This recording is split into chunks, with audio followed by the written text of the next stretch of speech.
Selamat pagi teman-teman sekalian. Pagi ini kita kedatangan teman-teman dari Universitas Negeri Malang, singkatannya UM. Ya. Jadi pertama saya mengucapkan selamat datang kepada Pak Rudi Hartono. Pak Rudi Hartono, beliau adalah staf dosen di Universitas Negeri Malang yang merupakan pembimbing dari teman-teman mahasiswa di sini. Kemudian mahasiswa-mahasiswa di sini yang dari Malang adalah ada 3 orang. Ada Mbak Tian, namanya Ditian. Kemudian ada Mbak Bella. Kemudian satu lagi ada Mas Widodo. Jadi ketiganya ini melakukan kerja praktik di PT PSV. Mungkin sudah cukup lama, udah hampir 3 bulan mungkin ya, hampir 3 bulan. Kenapa lama? Karena memang waktunya tidak di set terlalu sempit ya, jadi masih agak longgar gitu, lebih memudahkan kita untuk berinteraksi mengenai materi KP yang ada. Kemudian mereka melakukan KP dengan topik mangrove ya. Mangrove di sini dari 3 rekan mahasiswa di sini melakukannya dengan metode yang berbeda-beda. Jadi di sini nanti kita akan lihat indices yang dia pakai. Bella, Tian, sama Widodo, dia memakai indices yang berbeda-beda untuk bisa mendeteksi mangrove yang di daerahnya daerah Muara Gembong di Bekasi sana. Kerawang. Ya, antara Bekasi Kerawang di pantai utara. Kemudian diproses data-data ini diproses menggunakan Google Earth Engine. Kemudian dianalisis per tahun. Jadi multitemporal, dilihat per tahunnya seperti apa. Nanti bisa kita lihat, kita tanyakan kepada mereka seperti apa. Kemudian untuk sebelum kita mulai, mungkin dari Pak Rudi Hartono ada yang akan diucapkan dulu, Pak. Silakan, Pak. Terima kasih. Assalamualaikum warahmatullahi wabarakatuh. Waalaikumsalam. Kami mensupport mahasiswa kami dan terima kasih kepada PIRN yang sudah bersedia untuk memfasilitasi coffee morning bagi mahasiswa-mahasiswa. Dan memang mereka sekalian latihan, Pak, belum penyusunan tugas akhir. Itu saja, Pak, yang kami sampaikan. Terima kasih. Monggo. Baik, Pak Rudi, terima kasih. Mereka tidak hanya melakukan kerja praktik, Pak, tapi mereka mempunyai kewajiban tambahan, yaitu membuat paper. Jadi, ya, ada paper yang harus mereka buat. Kebetulan papernya paper internasional, jadi saya mengharapkan mereka punya pengalaman internasional juga, sekaligus mungkin meningkatkan kepedeannya ya, percaya diri untuk bisa masuk ke dunia dunia riset sesungguhnya. Oke, terima kasih Pak. Saya tambahkan ini sih. Oh ya, monggo. Lagi di Glasgow nih, Pak. Iya. Iya betul. Salah satu teman kita di sini namanya atau di Zoom-nya disebut namanya Melinda ya. Atau kami sebut biasanya Bella. Beliau sedang ada di Glasgow. Jadi ini pagi-pagi banget nih, jam berapa nih? Jam 3 ya? Jam 3 pagi ya. Beliau lagi ikut program dari Dikbud, kalau nggak salah namanya apa? IMSA ya. Program dari Dikbud yang yang mengirimkan mahasiswa-mahasiswa Indonesia ke seluruh dunia. Kemudian dalam waktu 1 semester saja, tapi kreditnya bisa diterima di perguruan tinggi masing-masing. Gitu kira-kira. Gitu Pak Rudi ya. Oke. Oh ya, ini terima kasih juga kepada beberapa mahasiswa yang juga hadir di sini, yang sedang kerja praktek di BPT atau yang sudah selesai di kerja praktek di BPT juga hadir pada hari ini. Oke, sebelum daripada kita lama-lama, saya minta saja tim tim mangrove ini sekaligus tiga-tiganya untuk bisa bicara. Silakan Mbak Tian. Baik, terima kasih Bapak Hartanto. Saya izin untuk men-share screen.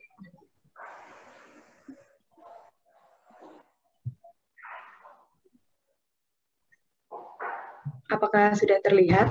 Ya, silakan.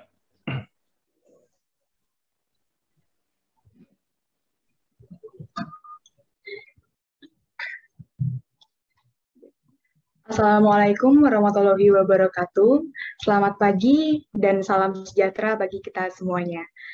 Yang terhormat Bapak Dr. Agustan selaku Kepala Kantor Pusat Teknologi Pengembangan Sumber Daya Wilayah, Organisasi Riset Pengkajian dan Penerapan Teknologi, Badan Riset dan Inovasi Nasional, beserta para staf dan panitia Coffee Morning.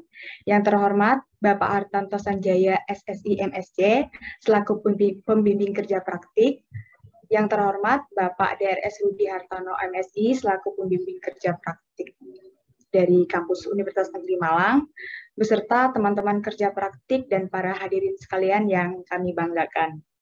Puji dan syukur atas limpahan rahmat Tuhan Yang Maha Esa, pada hari ini kita boleh berkumpul bersama di ruang pertemuan online ini. Pada kesempatan ini, kami dari tim kerja praktik mahasiswa Geografi Universitas Negeri Malang akan menyampaikan hasil kerja praktik kami selama di BRIN. Adapun topik yang kami angkat dalam kerja praktik ini adalah deteksi perubahan luasan mangrove di Muara Gembong antara tahun 1990 sampai dengan tahun 2020 menggunakan Google Earth Engine. Selanjutnya saya akan memperkenalkan anggota tim kami. Yang pertama ada Saudari Melinda Megadagata Rosbella Devi dengan NIM 18072239510. Selanjutnya ada saya sendiri atas nama Ditian dengan NIM 18072239524. Serta Widodo Eko Prasetyo dengan NIM 18072239535. Dan kami merupakan mahasiswa jurusan Geografi Fakultas Ilmu Sosial Universitas Negeri Malang. Selama pelaksanaan kegiatan kerja praktik ini, kami juga dibimbing oleh para pembimbing kami. Yang pertama yaitu Bapak Hartanto Sanjaya SSI MSc, selaku pembimbing dari Pusat Teknologi Pengembangan Sumber Daya Wilayah, Organisasi Riset Pengkajian dan Penerapan Teknologi, Badan Riset dan Inovasi Nasional, serta Bapak DRS Rudi Hartono MSI, selaku dosen pembimbing dari jurusan Geografi Universitas Negeri Malang. Adapun poin-poin dari presentasi kami pada hari ini terdiri dari latar belakang, rumusan masalah, tujuan, metodologi penelitian, hasil, kesimpulan, dan daftar pustaka. Baik, selanjutnya saya mempersilakan kepada rekan saya Widodo untuk melanjutkan presentasi. Baik, terima kasih atas waktunya Mbak Dian. Selamat pagi Bapak Ibu. Izinkan saya menjelaskan mengenai latar belakang dari penelitian ini. Penelitian ini berawal dari pentingnya ekosistem mangrove. Ekosistem mangrove merupakan salah satu ekosistem penting yang terletak di wilayah pesisir dan dipengaruhi oleh aktivitas pasang surut air laut. Ekosistem mangrove memiliki fungsi penting dalam keberlanjutan wilayah pesisir. Mangrove dapat berperan sebagai penahan abrasi pantai, memperluas daratan ke laut, mengolah sampah organik, dan berpotensi sebagai kawasan pendidikan serta rekreasi. Slide berikutnya, Kak.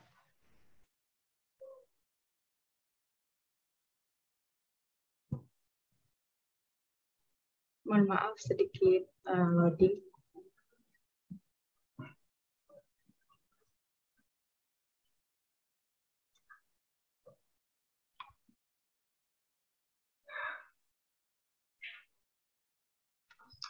Baik. Kondisi ekosistem mangrove sangat peka terhadap gangguan yang diakibatkan oleh aktivitas manusia seperti pencemaran, konversi hutan mangrove menjadi kawasan hutan mangrove, dan eksploitasi hasil hutan mangrove secara berlebihan. Berikutnya, Kak. Nah, hutan mangrove Muara Gembong merupakan salah satu kawasan hutan mangrove alami dengan luas mencapai 10.480 hektar. Kawasan mangrove ini berada di Kecamatan Muara Gembong, Kabupaten Bekasi, Jawa Barat. Hutan mangrove Muara Gembong memiliki peran penting dalam menjaga kualitas lingkungan hidup di wilayah Kabupaten Bekasi. Sebagai hutan yang memiliki nilai absorpsi karbon yang setara dengan hutan tropis, hutan mangrove dapat menekan konsentrasi karbon akibat aktivitas manusia di sekitar wilayah tersebut.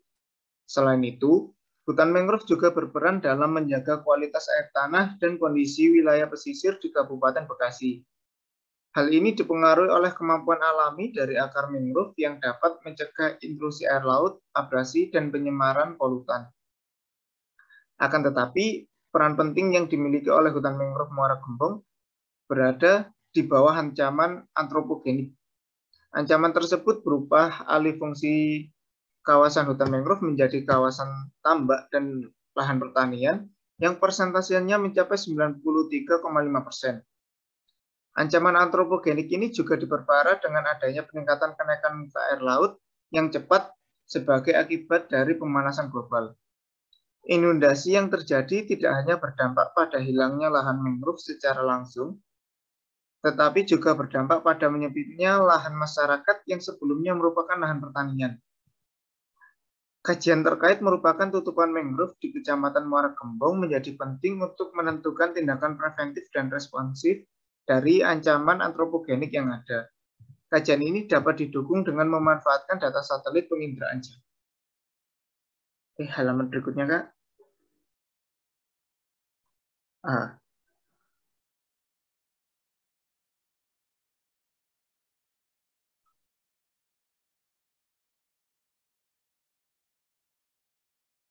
Baik. Untuk rumusan masalah yang pertama, bagaimana perubahan luasan tutupan lahan mangrove di Muara Gembong dan apa penyebab perubahan luasan tutupan lahan mangrove di Muara Gembong. Tujuan dari riset ini untuk yang pertama untuk mengetahui perubahan luasan tutupan lahan mangrove di Muara Gembong dan untuk mengetahui penyebab tutupan lahan mangrove di Muara Gembong. Untuk metodologi penelitian akan dilanjutkan oleh teman saya, Ian. Baik, terima kasih Widodo.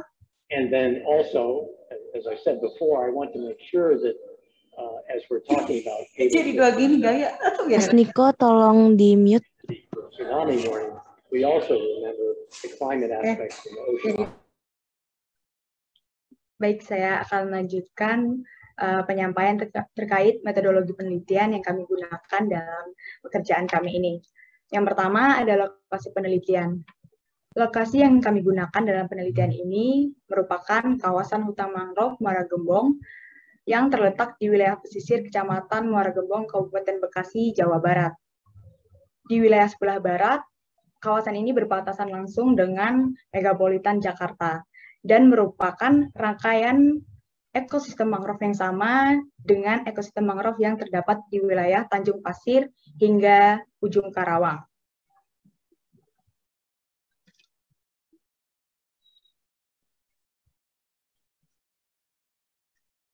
Yang selanjutnya ada alat dan bahan.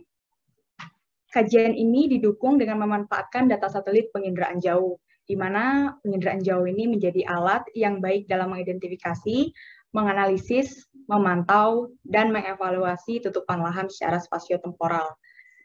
Alat yang kami gunakan pada proses analisis citra ini adalah Google Earth Engine, di mana Google Earth Engine atau GEE ini merupakan suatu platform cloud computing yang dapat digunakan untuk mengumpulkan dan memproses kumpulan data besar dalam proses analisis citra.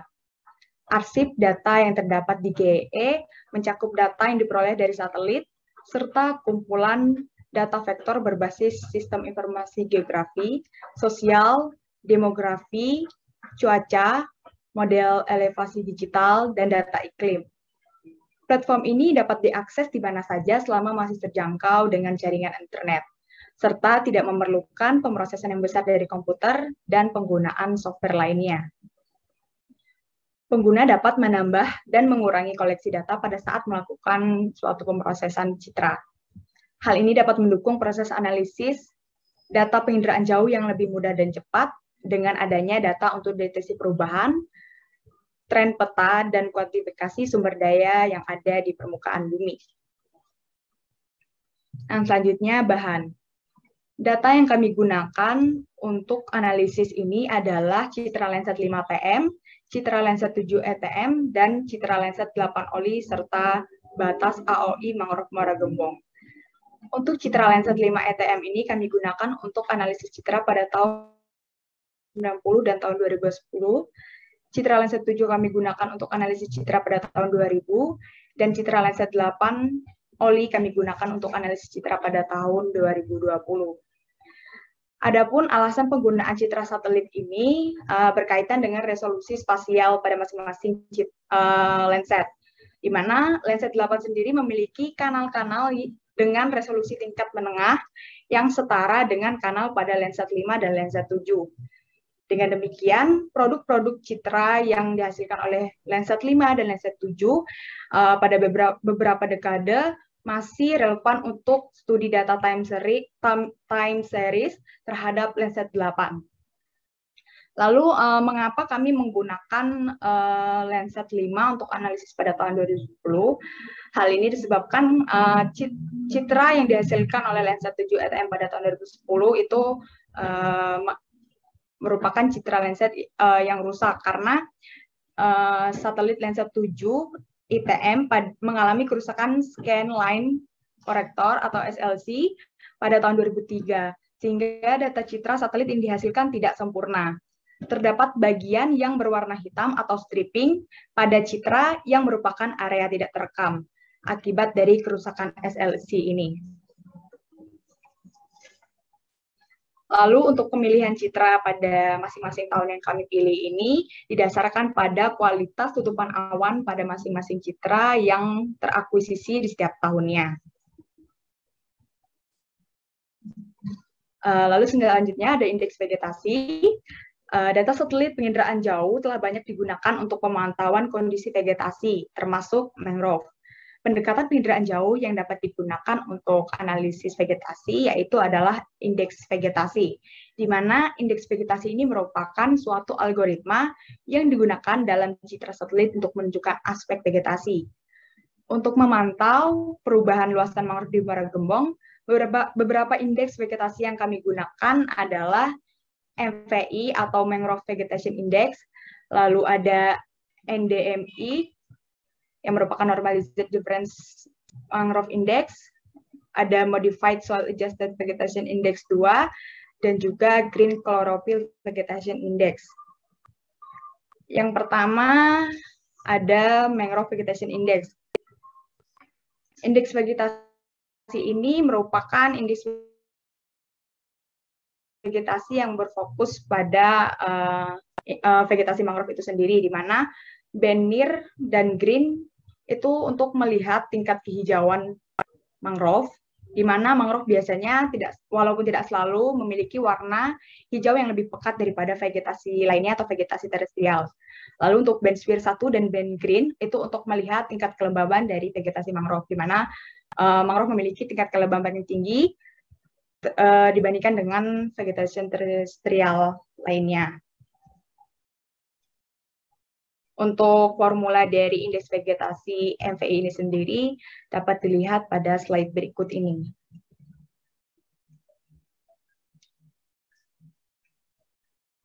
Yang selanjutnya, untuk indeks vegetasi yang kedua, kami mencoba untuk mengkombinasikan indeks vegetasi NDMI dan MSAFI 2, di mana NDMI ini sendiri didasarkan pada perbedaan antara reflektasi vegetasi mangrove dengan vegetasi terestrial. Lalu indeks vegetasi MSAFI 2 ini lebih berfokus pada meminimalkan efek dari reflektasi tanah. Jadi kami mengkombinasikan indeks vegetasi NDMI dan MSAFI 2 ini untuk mendeteksi mangrove yang ada di Muara Gembong. Lalu selanjutnya kami juga mengkombinasikan indeks vegetasi dari NDMI tadi dengan indeks vegetasi GCPI, di mana indeks vegetasi GCPI ini lebih responsif terhadap konsentrasi klorofil daun. Lalu berikut formula dari Indeks Vegetasi GCVI.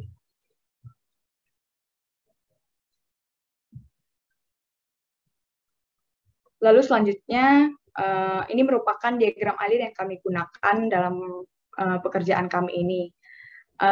Pekerjaan kami ini terdiri dari 3 tahapan, yaitu persiapan, pengolahan, dan juga pasca pengolahan. Pada tahap persiapan, kami mulai melakukan dengan studi literatur untuk menentukan kajian, studi area, satelit, dan juga citra. Untuk kajian sendiri, kami memilih kajian perubahan luasan hutan mangrove pada tahun 1990, 2000, 2010, dan 2020. Area yang kami pilih untuk studi kami ini yaitu Kecamatan Muara Gembong, Kabupaten Bekasi, Jawa Barat. Lalu untuk satelit yang kami pilih yaitu satelit Landsat 5 TN, satelit 7 ETM, dan satelit 8 OLI. Lalu untuk citra yang terpilih yaitu citra dengan tutupan awan terbaik pada tahun 1990, 2000, 2010, dan 2020.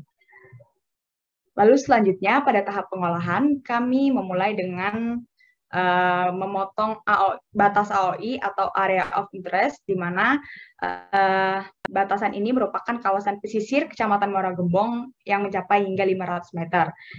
Data citra diperoleh, diolah, dan divisualisasikan menggunakan Google Earth Engine. Proses selanjutnya yang kami lakukan di Google Earth Engine adalah menampilkan citra komposit RGB citra tahun 1990, 2000, 2010, dan 2020.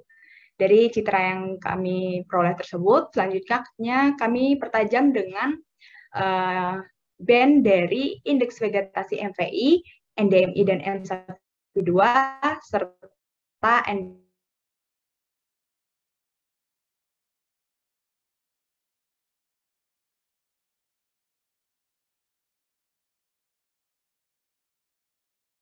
non-mangrove. Untuk tutupan lahan non-mangrove ini terdiri dari tambak, perairan, permukiman, lahan terbuka, dan pertanian. Untuk klasifikasi dilakukan dengan cara semi-otomatis menggunakan metode terbimbing atau supervised classification dengan training sample. Otomatisasi klasifikasi tutupan lahan yang dilakukan menggunakan machine learning dengan algoritma random forest. Algoritma ini menawarkan tingkat akurasi klasifikasi tutupan lahan yang tinggi selama training sampel memiliki kualitas atau ketepatan objek dan kuantitas atau jumlah dan distribusi yang baik. Oleh sebab itu, training sampel yang digunakan dalam penelitian ini berjumlah 90 hingga 120 titik sampel yang bervariasi bergantung pada kondisi tutupan lahan setiap tahunnya. Lalu selanjutnya kami melakukan uji akurasi menggunakan confusion matrix. Pemilihan ini didasarkan pada kemudahan pembacaan, interpretasi, dan analisis hasil uji akurasi. Dengan demikian, confusion matrix dapat memberikan efisiensi waktu dalam melalui tahapan-tahapan tersebut. Selanjutnya, setelah memperoleh klasifikasi tutupan lahan pada setiap tahunnya, kami menghitung luasan tutupan lahan mangrove pada setiap tahunnya. Hasil atau luaran dari perhitungan ini berupa grafik total luasan lahan mangrove setiap tahunnya, grafik perubahan tutupan lahan hutan mangrove periode 1990 sampai dengan tahun 2000, periode 2000 sampai dengan tahun 2010, dan periode 2010 sampai dengan tahun 2020. Serta tutupan lahan mangrove setiap tahunnya. Lalu pada tahapan pasca pengolahan, kami melakukan analisis terkait perubahan tutupan lahan dan dilanjutkan dengan penyusunan laporan. Baik, selanjutnya saya persilakan kepada rekan saya, Bella, untuk menyampaikan hasil dari kerja praktik yang kami peroleh. Kepada Bella, disilakan. Baik, apakah suara saya sudah terdengar? Sudah. Sudah. Baik, terima kasih banyak Dityan atas kesempatannya. Permisi Bapak Ibu, saya izin menyampaikan hasil dari kegiatan KP kami yang mengambil tema deteksi mangrove di Muara Gembong secara multitemporal, yaitu dari tahun 1990 hingga tahun 2020. seperti yang sudah disampaikan oleh Dityan, kami menggunakan 3 indices yang berbeda. Yang pertama ada MVI, yang kedua ada NDMI yang digabungkan dengan MSAFI2, serta yang ketiga adalah NDMI yang digabungkan dengan GCVI. Berdasarkan hasil yang sudah kami lakukan, hasilnya tidak jauh berbeda dari ketiga indices tersebut. Bisa kita lihat pada tahun 1990, pada tabel yang pertama, total luas dalam hektarnya itu sekitar 500 hektar, mohon maaf. Kemudian pada tahun 2000 sekitar 300 hektar. Kemudian pada tahun 2010 masih 300 hektar, tetapi jumlahnya meningkat sedikit dari periode yang sebelumnya. Kemudian pada tahun 2020 jumlahnya sekitar 1.000 hektar. Kita membagi 4 tahun ini menjadi 3 periode. Yang pertama dari tahun 1990 ke tahun 2020, yang dapat kita lihat pada tabel yang kedua, perubahan luasannya itu negatif, artinya terjadi penurunan sekitar 30 hingga 43% pada periode yang pertama, yaitu 1990 hingga 2000. Kemudian periode yang kedua, yaitu pada tahun 2000 hingga 2010, angkanya sudah positif, artinya terdapat peningkatan luasan hutan mangrove di Muara Gembong pada periode tersebut, tetapi jumlahnya tidak terlalu banyak atau tidak terlalu signifikan. Kemudian kita bisa melihat peningkatan yang cukup drastis dari tahun 2010 ke 2020 atau pada periode yang ketiga. Ini kita bisa lihat angkanya secara kuantitatif.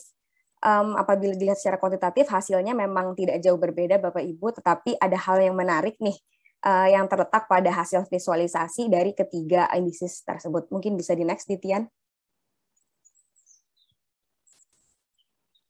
Nah, ini kami masih menyampaikan grafik dari tabel-tabel tersebut agar memudahkan kita semua untuk menganalisis perubahannya. Kita bisa melihat awalnya trennya menurun pada periode yang pertama, kemudian meningkat sedikit, dan juga meningkat cukup drastis pada periode yang ketiga. Kemudian pada grafik yang kedua kita bisa melihat perubahan persentase luasan mangrove-nya dari ketiga periode tersebut. Ini pada indices MVI. Kemudian bisa dilanjutkan, Dityan. Polanya masih sama pada indices yang kedua, yaitu NDMI dan juga MSAFI2. Selanjutnya, dan polanya juga masih sama pada NDMI dan juga GCVI. Nah, selanjutnya ini yang saya maksud, ada yang menarik Bapak Ibu dari visualisasi kami. Kita bisa lihat dari MVI, distribusi atau hasil deteksi dari mangrove-nya distribusinya cukup merata, kemudian pikselnya tertangkap walaupun kecil-kecil. Ini kita bisa perhatikan dulu secara kualitatif dari hasil MVI kami. Selanjutnya, nah, perbedaan mulai terlihat pada indices NDMI dan juga MSAFI2. Hasilnya lebih mengelompok sehingga piksel yang tertangkap lebih besar-besar daripada MVI sebelumnya. Kemudian juga pada indices NDMI dan juga GCVI.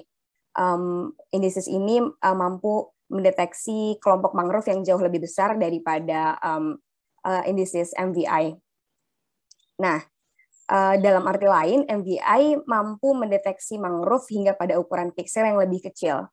Dapat dilihat pada kanan kiri sungai dan juga kelompok-kelompok mangrove yang lebih kecil, MVI mampu mendeteksinya. Mungkin bisa kembali pada MVI.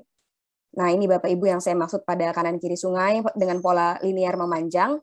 MVI mampu mendeteksi, sementara pada kedua indices setelahnya yang kami gunakan, yaitu MSAFI2 dan juga GCVI, indices ini hanya mampu mendeteksi kelompok-kelompok mangrove yang lebih besar. Hal ini disebabkan MSAFI2 mempertimbangkan efek reflektansi tanah yang tadi Dityan juga sudah sebutkan pada bagian metodologi, sehingga pada kelompok-kelompok mangrove yang lebih jarang atau kita biasanya sebut sparse, MSAFI2 mengeliminasi piksel tersebut sebagai mangrove.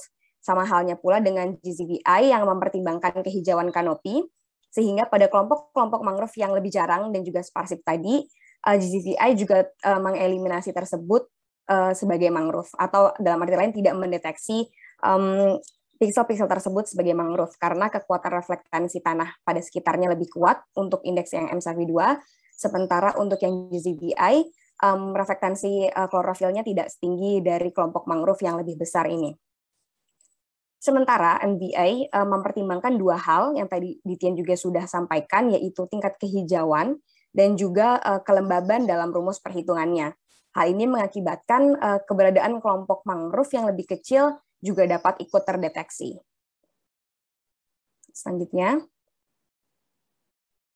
Nah, Bapak Ibu, dari hasil yang sudah kita dapatkan, kita jadi berkontemplasi begitu, kayak mengapa hasilnya bisa demikian. Jadi kita melakukan analisis dan juga riset pustaka dalam mencoba mencari tahu kira-kira mengapa trennya bisa demikian dari tahun 1990 ke tahun 2000 berkurang, tetapi mulai meningkat dari tahun 2020 ke 2010, kemudian peningkatannya cukup drastis hingga melebihi 100%, bahkan tadi kita sudah lihat pada periode yang ketiga, yaitu pada tahun 2010 hingga tahun 2020.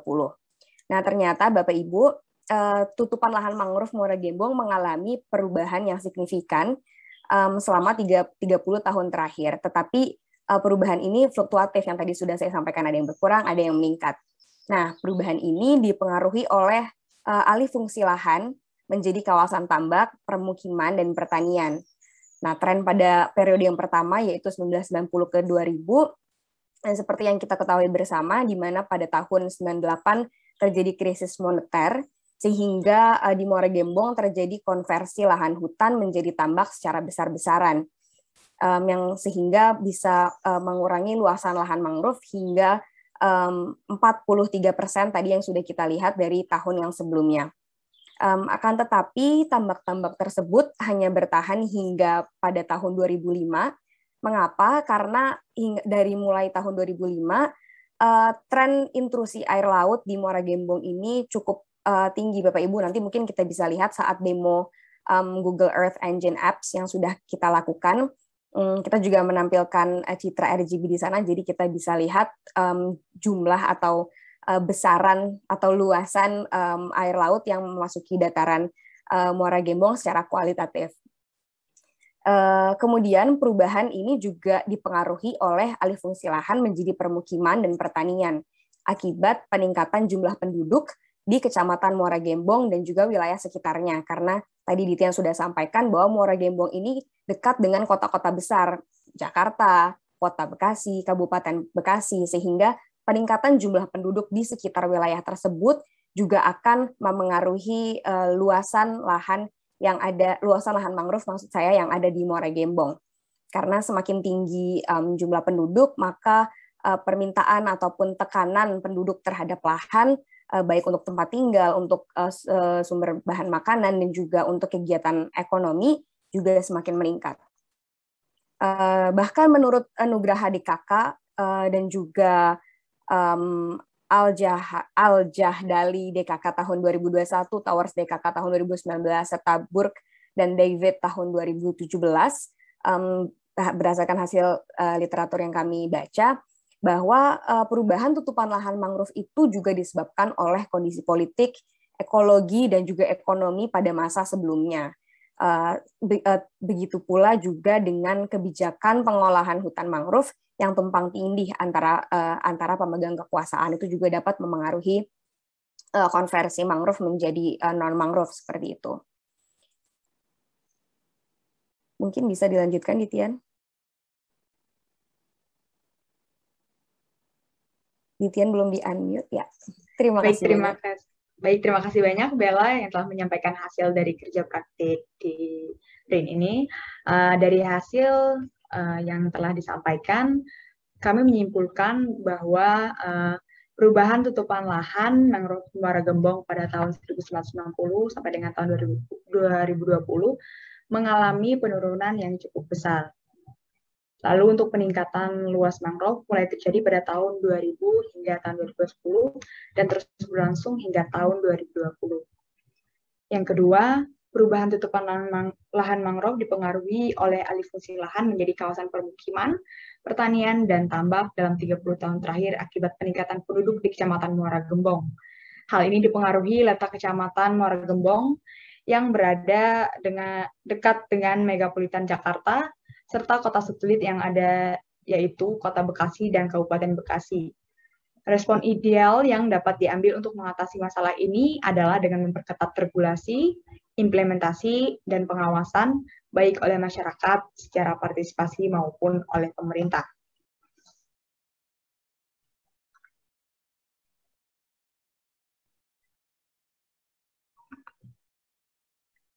Lalu berikut ini merupakan daftar pustaka yang kami gunakan untuk kajian kami ini. Dan ini merupakan dokumentasi kegiatan kami selama pelaksanaan kerja praktik di BRIN. Biasanya kami melaksanakan kegiatan diskusi 1 kali seminggu dengan Bapak Hartanto dan teman-teman kerja praktik dari universitas lainnya. Baik, selanjutnya kami akan melanjutkan demo dari Google Earth Engine Apps yang kami buat. Saya izin share screen, Bapak Ibu.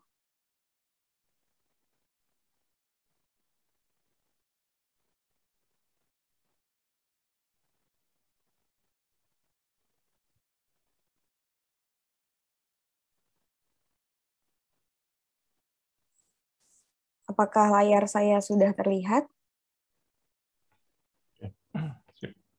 Sudah, Mbak. Oh baik, terima kasih banyak atas responsnya Bapak Ibu. Jadi ini adalah hasil codingan kami yang sudah kami lakukan selama kegiatan KP kurang lebih hampir 3 bulan ya Bapak Ibu, yang tadi sudah sampaikan Pak Hartanto juga. Kami menggunakan Google Earth Engine untuk mendeteksi mangrove pada tahun 1990, 2000, 2010, dan juga 2020. Ini beberapa coding yang sudah kami lakukan dan juga sudah kami rapihkan lebih tepatnya. Serta ini adalah hasil akurasi dari masing-masing deteksi tutupan lahan ataupun deteksi mangrove pada setiap tahunnya. Kemudian ini kita bisa lihat menggunakan slider hasil dari deteksi mangrove menggunakan MVI. Ini kebetulan yang saya tampilkan sebagai perwakilan. Bisa dilihat perubahannya. Dan kami sengaja menggunakan kedua warna yang berbeda, ataupun ini karena kami ada 4 tahun, jadi kami menggunakan 4 tahun yang berbeda. Warna hijau pada tahun 2020, kemudian warna biru pada tahun 2010, warna merah pada tahun 2000, kemudian warna ungu pada tahun 1990.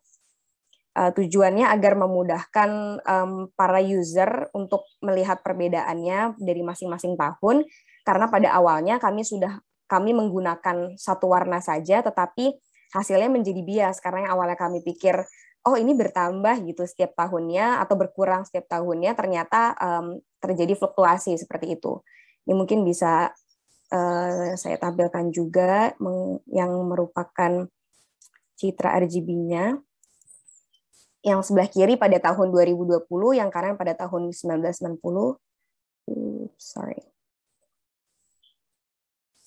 Nah, untuk buffernya sendiri, kami menggunakan batas sebesar 500 meter dari bibir pantai. Hal tersebut sudah kami lakukan konfirmasi ataupun cross-check berdasarkan hasil penelitian dari LIPI yang sudah dilakukan sebelumnya. Ini kita bisa melihat yang saya bilang tadi, Bapak Ibu, intrusi air laut. Inundasi air laut di Muara Gembong di bagian utara. Kita bisa lihat di tahun 1990 sebelah kanan, luasan mangrove dan juga ini bisa terlihat tambaknya sedikit, masih cukup luas. Kemudian ketika kita geser, sudah mulai menyempit karena air lautnya meningkat seperti itu. Kemudian di panel sebelah kanan ini kami menampilkan judul, kemudian sedikit penjelasan tentang apa yang kami lakukan, serta indeks vegetasi yang kami gunakan, dalam hal ini adalah MVI.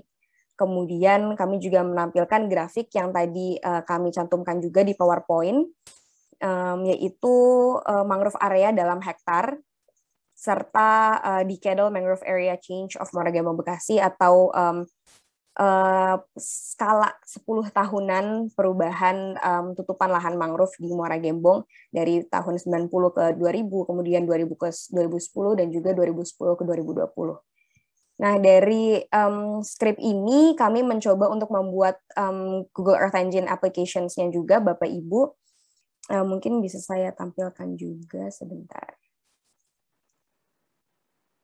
Nah, hasilnya adalah seperti ini. Jadi dalam Google Earth Engine Apps, user tidak bisa melihat script sehingga tidak bisa dirubah-rubah gitu. Jadi mereka hanya bisa menggunakan saja, dan tampilannya lebih convenient, lebih mudah untuk digunakan. Dan apabila grafik-grafik yang sebelah kanan ini ingin disimpan ataupun dicetak dengan ukuran yang lebih besar, kita bisa menggunakan atau mengklik tombol yang ada di atas ini. Saya coba klik. Nah, hasilnya adalah seperti ini. Jadi lebih jelas angkanya dan juga grafiknya lebih detail. Mungkin itu Dityan yang bisa saya sampaikan. Saya kembalikan lagi ke Dityan. Terima kasih. Baik, terima kasih Bella. Demikian hasil dari kerja praktik yang telah kami lakukan. Saya kembalikan lagi waktu kepada MC atau moderator Coffee Morning pada pagi hari ini. Terima kasih. Terima kasih Tian ya. Mas Niko, saya ini dulu ya. Saya handle dulu ya. Silakan. Teman-teman semua, tadi yang kita lihat adalah bukan orang IT, tapi dia bisa bermain coding dan kemudian memproses satu hasil, ya. Jadi ini membuktikan bahwa semakin kemari, semakin kita bisa memanfaatkan IT tanpa perlu menjadi orang IT. Ya, kita tidak perlu harus jago IT dulu untuk memproses suatu proses yang basisnya adalah IT banget gitu. Ini adalah IT banget ini. Karena kita hanya menggunakan data yang ada entah di mana, kemudian data itu kita proses, kemudian bisa ditampilkan sesuai dengan metodologi yang proven. Nah, itu yang mereka lakukan. Oke, setelah mungkin saya buka pertanyaan aja dari Bapak Ibu sekalian ada di sini. Sebelum nanti Pak Rudi Hartono mungkin ada pertanyaan-pertanyaan khusus. Mungkin sekarang teman-teman sekalian kalau ada yang mau ditanyakan silakan.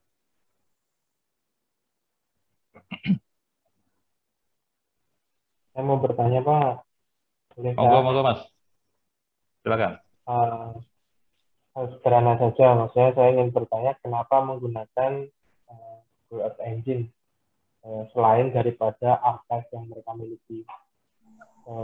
Bukankah masih mungkin di luar sana ada sistem pengolahan yang selain menggunakan Google Earth Engine? Apakah ada yang seperti itu ya, Pak Arkanto? Ataukah hanya satu-satunya? Nanyanya ke saya atau ke mahasiswa nih? Ke pembimbingnya juga, ke mahasiswa juga. Memilihnya DEE gitu. Oke, gini Mas. Apakah ada di luar sana ada yang ketiga seperti itu? Ya. Terima kasih Pak Arkanto. Terima kasih Mas Galih ya. Karena ditujukan ke saya, jadi saya yang jawab nih ya. Sebetulnya ada platform lain ya selain Google Earth Engine. Ada juga misalkan kemarin itu saya baru memainkan juga, mungkin Pak Sumargana masih ingat ya, esa.com atau apa ya, saya lupa ya. Itu juga bisa kita pakai. Orang-orang dari Eropa yang buat itu. Saya lupa kemarin namanya apa ya. Itu bisa kita pakai juga semacam ini. Tapi dia hanya lebih kemarin namanya Pak Margana? Land Viewer. Iya betul, Land Viewer, tapi ada namanya, alamatnya apa? esa.com apa ya, saya lupa. Ya, ESA. ESA ya. European Space Agency, esa.com. Nah, itu juga menarik sekali untuk kita memproses satu wilayah dengan hasil dan sekaligus luasannya. Jadi benar-benar sudah AI banget gitu ya. Jadi kita misalkan tadi daerah Muara Gembong tinggal kasih blok aja, kemudian kita mau citra apa, kombinasinya dikasih pilihan sama dia kombinasinya apa, kemudian misalkan kita aplikasinya land cover, maka dia langsung menampilkan luasannya berapa. Langsung otomatis banget. Ya, itu lebih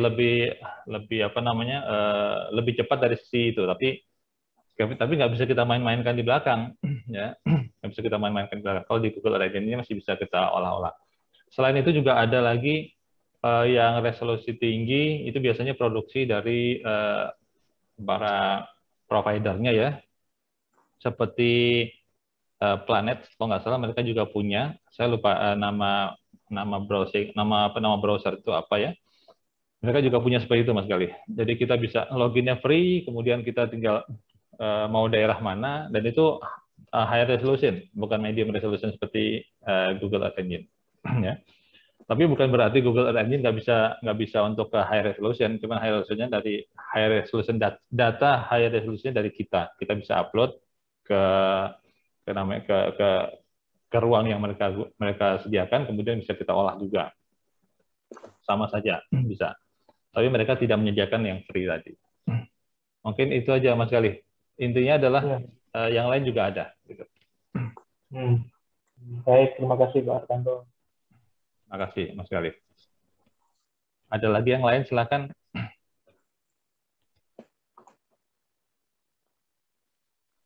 Monggo.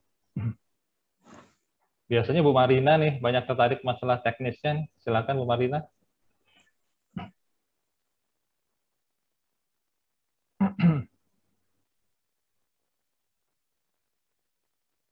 Atau yang lain, ayo. Yang kemarin ikut pelatihan GE, silahkan.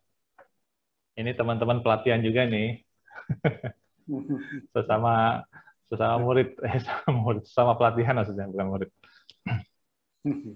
Saya mau nanya Pak Hartanto. Monggo Mas Riko. Kesulitan apa yang ditemui saat mengolah GE ini? Apakah ada kesulitan pas buat skripnya atau pas bikin aplikasinya seperti itu? Karena pas kita pelatihan kan belum sampai bikin aplikasi itu, Pak Hartanto.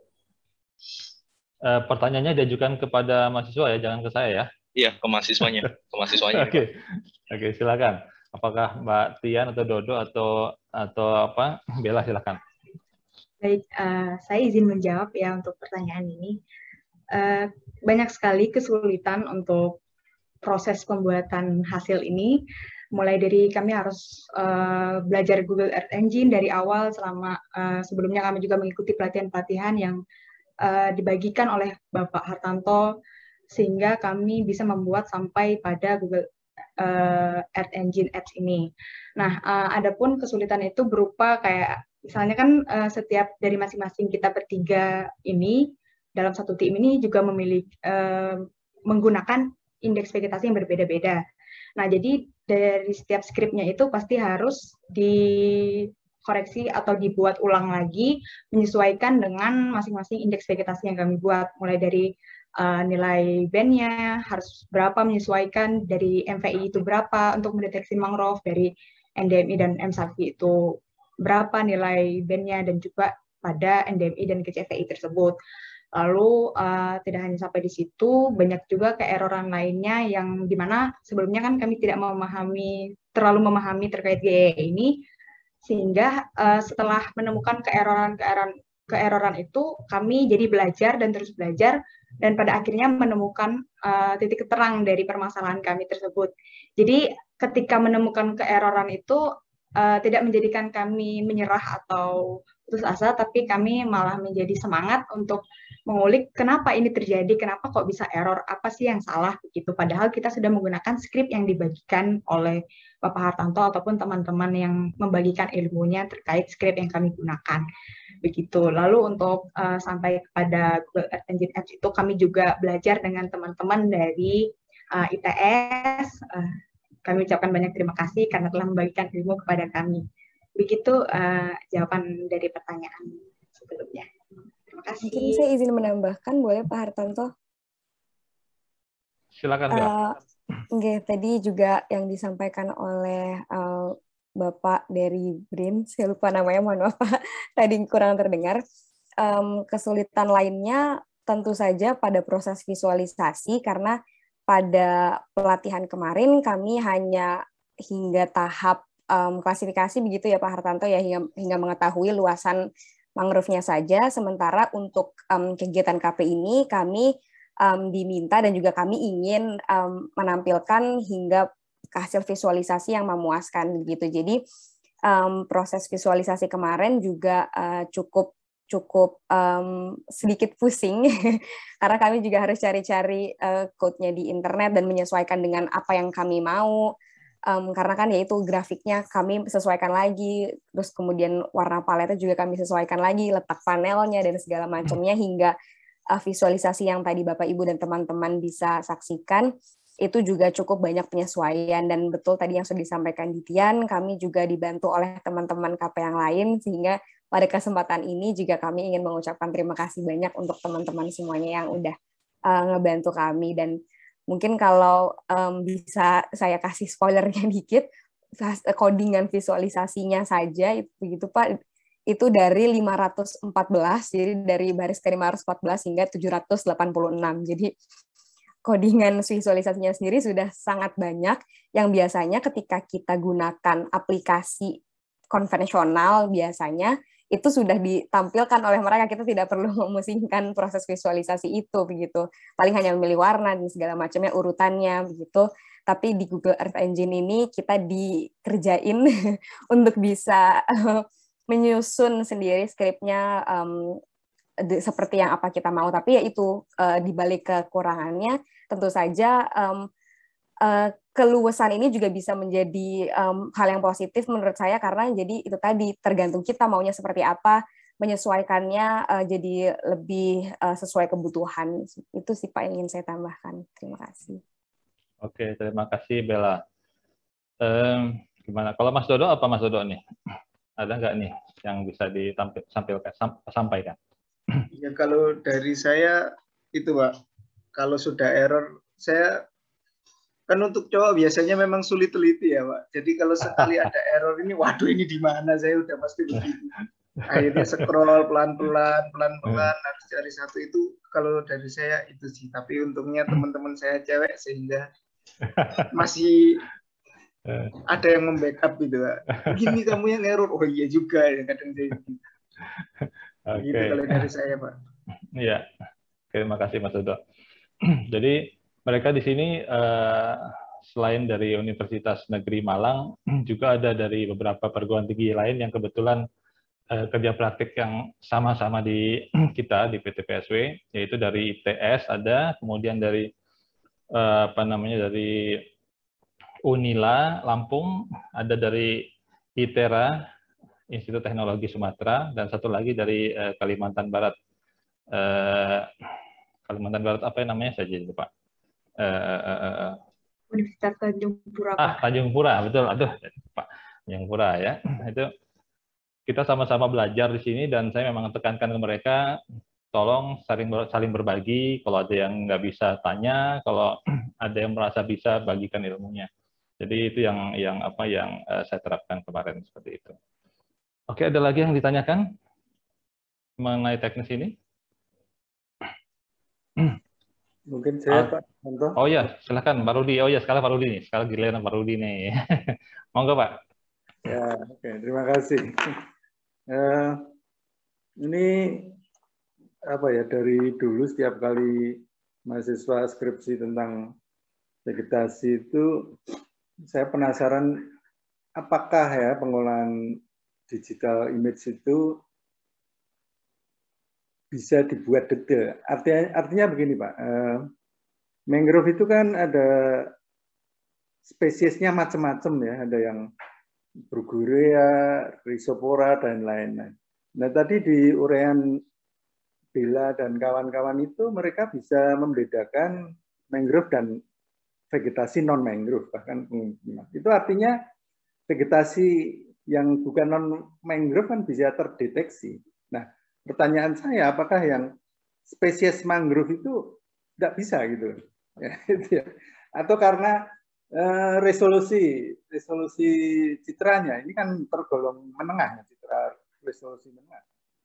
Ya itu dulu aja Pak Tanto. Terima kasih. Oke, terima kasih Pak Rudi. Ini pertanyaannya kemana nih? Ke mahasiswa atau ke saya? Ke mahasiswa dulu, Pak. Ya. Nanti Pak Hartanto yang melengkapi. Oke. Silakan. Kalau ada yang bisa menjawab, Bella atau Tian atau Dodo, silakan. Baik, saya ingin mencoba untuk menjawab Pak Hartanto.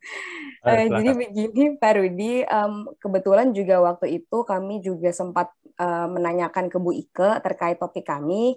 Kemudian Bu Ike juga menyarankan demikian, coba sampai level spesies, apakah sekiranya bisa diakomodasi begitu. Nah, kami akhirnya berkonsultasi dengan Pak Hartanto. Jawaban Pak Hartanto adalah karena citra yang kami gunakan itu adalah citra Landsat yang sifatnya itu multispektral begitu ya Pak ya, dan kualitasnya menengah.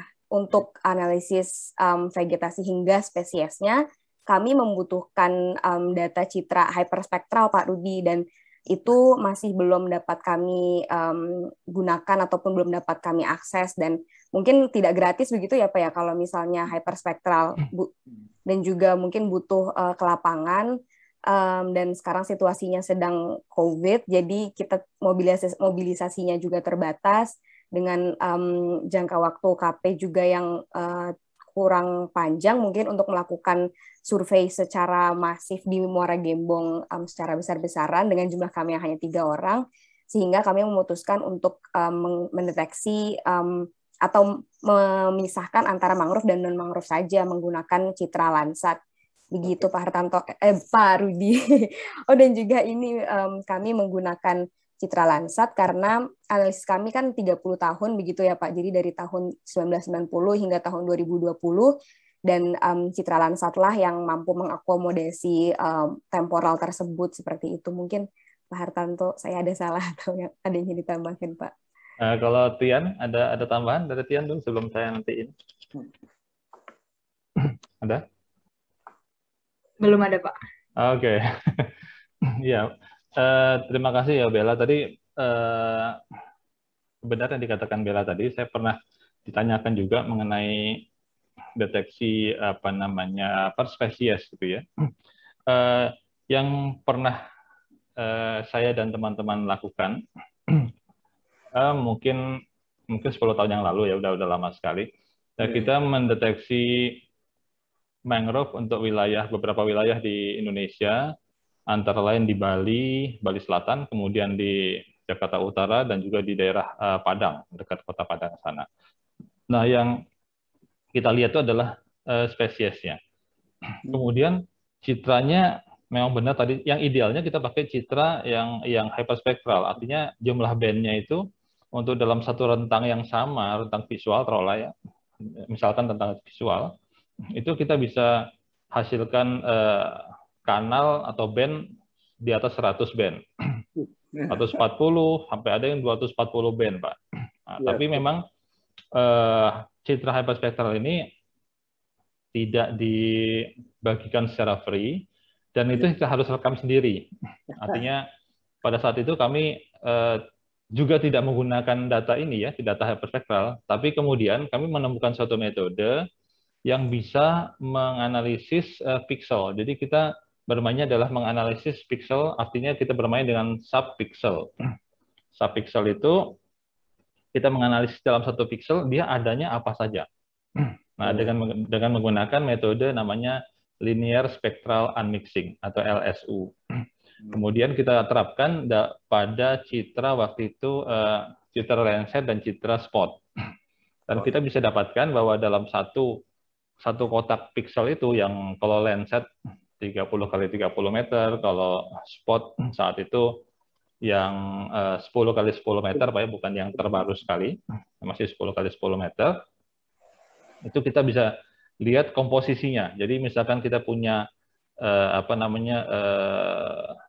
spectral library atau pustaka spektral sebanyak 3 atau 4 jenis spektral, kemudian kita masukkan dalam metode LSU tadi, kita bisa melihat komposisi dari 4 spektral tadi dalam satu pixel.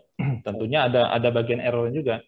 Jadi tentunya kan dalam satu pixel itu 30 kali 30 meter, tidak semuanya mangrove ya, ada juga waternya, ada juga soilnya, ada juga lain-lain dan tumbuhan lain. tentunya ada error. Jadi tapi dia bisa melihat bahwa satu pixel itu ada sekian persen, misalkan spesies A 50%, spesies B 30%, spesies C 20%, jadi total 100%. Kemudian ada juga error map-nya dihasilkan gitu. Jadi itu yang pernah kita lakukan. Jadi sebetulnya bisa Pak sampai ke sana. Syaratnya satu, kita harus mempunyai spectral library atau pustaka spektral. Nah, untuk itu kita harus merekam langsung ke lapangan. Kita rekam langsung ke lapangan dengan spektrometer, dengan metode tertentu per objek tadi. Nah, itu kita bisa hasilkan spektral library-nya, kemudian kita olah dengan dengan metode LSU tadi. Demikian Pak kira-kira. Ya, intinya lebih rumit gitu ya Pak ya. Iya betul. KP-nya 1 tahun Pak itu Pak.